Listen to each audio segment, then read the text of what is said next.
The top Democrat on the House Intelligence Committee. You've just heard all the speakers who've come before you here. Congressman, what is your take on where we are right now? We're in a very dangerous place, certainly in Yemen, and I think there is a real prospect of civil war here.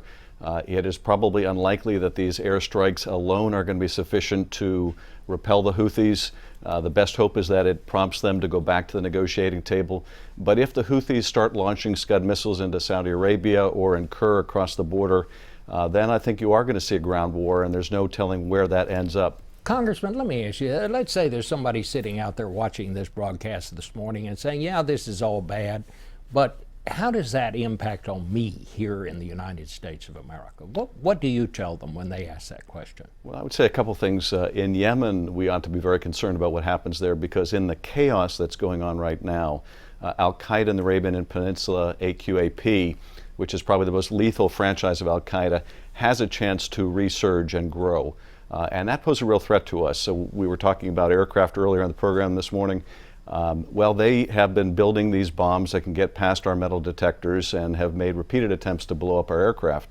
So giving them any opportunity to grow is very important to stop, which means we have a very acute interest in Yemen.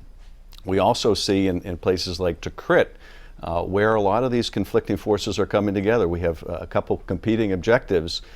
In Iraq, we want to make sure that we defeat ISIS because, again, they pose a threat to our homeland.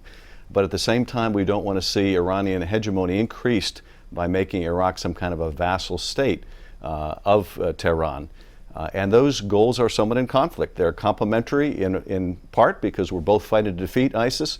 At the same time, this heavy reliance on these Iranian-backed Shia militias is very concerning to us. How does this impact on these negotiations with Iran on trying to get some kind of deal to curb their nuclear weapons? You heard the reservations that Senator Burr just expressed. Are you for a deal? Well, I'm for a good deal if we can get one, and I think it's still unclear what that final deal is going to look like.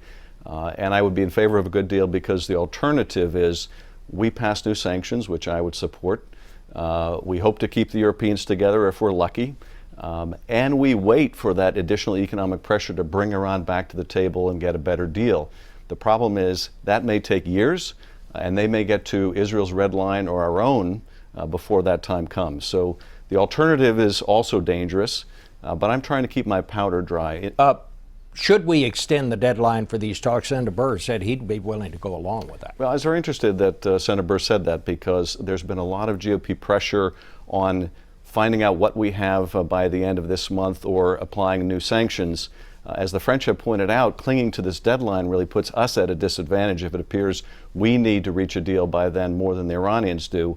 So I would be in favor of taking the time we need to see if we can get a good deal by the end of June. But one other point, Bob, you asked about the interrelation between these issues, and I do think it's vitally important that we have the Saudis back in what they're doing in Yemen right now, because that may give the Saudis some comfort that even if we do reach an agreement with Iran on its nuclear program, that doesn't mean that we're not going to be willing to confront Iran as it tries to expand its quite nefarious influence throughout the region.